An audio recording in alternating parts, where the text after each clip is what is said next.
വാഴക്കായും വാഴക്കൂമ്പും വെച്ചിട്ട് ഒരു അടിപൊളി തോരൻ എങ്ങനെയാണ് ഉണ്ടാക്കാമെന്ന് കണ്ടു നോക്കാം. അതിനായി വാഴക്കായും വാഴക്കൂമ്പും എടുത്ത് വെച്ചിട്ടുണ്ട്. അതിനെ ചെറുതായി വെവ്വേറെ കട്ട് ചെയ്ത് വെച്ചിട്ടുണ്ട്. ഇനി വാഴക്കൂമ്പ് അരിഞ്ഞതിന് കഞ്ഞിവെള്ളത്തിലേക്കാണ് ഇട്ട് കൊടുത്തിട്ടുള്ളത്. അതിൻ്റെ കറ പോവാനും കയ്പ്പരസം പോവാനും വേണ്ടിയിട്ടാണ്. ഒരു 5 മിനിറ്റ് അടച്ച് വെച്ചതിന് ശേഷം അതിനെ കഴുകി വേറെ നല്ല വെള്ളത്തിൽ കഴുകിയെടുത്താൽ അടിപൊളി ടേസ്റ്റ് ആയിരിക്കും. ഇനി അതിനെ കഴുകി ഊറ്റി വെക്കാം. ഇനിയിപ്പോൾ കുറച്ച് തേങ്ങയും പച്ചമുളകും വെളുത്തുള്ളിയും ഉപ്പും ഒരുമിച്ചെടുത്ത് തരിതരിപ്പായി അരച്ചെടുത്തിട്ടുണ്ട്.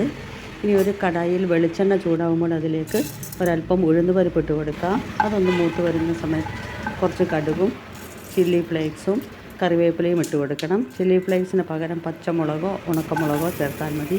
വെളുത്തുള്ളിയും കുറച്ച് ചുമന്നുള്ളിയും കൂടി അരിഞ്ഞതും കൂടി ചേർത്ത് നന്നായി ഒന്ന് മൂപ്പിച്ചെടുത്തതിന് ശേഷം നമ്മൾ അരിഞ്ഞ് കഴുകി വെച്ചിരിക്കുന്ന വാഴക്കൂമ്പ് ചെറുതായി അരിഞ്ഞത് അതിലേക്ക് ഇട്ട് കൊടുക്കാം.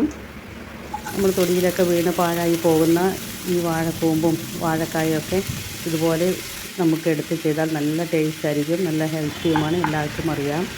ഇനി ഇതിലേക്ക് നമ്മൾ ഒതുക്കി വെച്ചിരിക്കുന്ന തേങ്ങയും പച്ചക്കായ അരിഞ്ഞതും കൂടി ചേർത്ത് കൊടുത്ത് നന്നായി ഒന്ന് ഇളക്കി മിക്സ് ചെയ്തെടുക്കണം. ഇനി ഇതിലേക്ക് വേണ്ടതൊരല്പം വെള്ളമാണ്. ഇതിന് ചേർത്ത് വെച്ചതിന് ശേഷം കുറച്ച് വെള്ളം കുടഞ്ഞു കൊടുത്ത് അടച്ച് വെച്ച് ലോ ഫ്ലെയിമിൽ വേവിച്ചെടുക്കാം. ഇതിപ്പോൾ ഏകദേശം വെന്ത് തുടങ്ങിയിട്ടുണ്ട്. നമുക്കൊന്ന് തുറന്ന് നോക്കാം. അപ്പോൾ വെന്തിട്ടുണ്ട്. ഇനി അതിന് നന്നായി ഇളക്കി ചേർത്തെടുത്തതിന് ശേഷം നമുക്ക് തീ ഓഫാക്കി കൊടുക്കാം. ഇനി ഇതിനെ ചോറിൻ്റെ കൂടെ കഴിച്ചു നോക്കൂ. അടിപൊളി ടേസ്റ്റുമാണ്, ഹെൽത്തിയുമാണ്. Okay, thank you, bye, see U.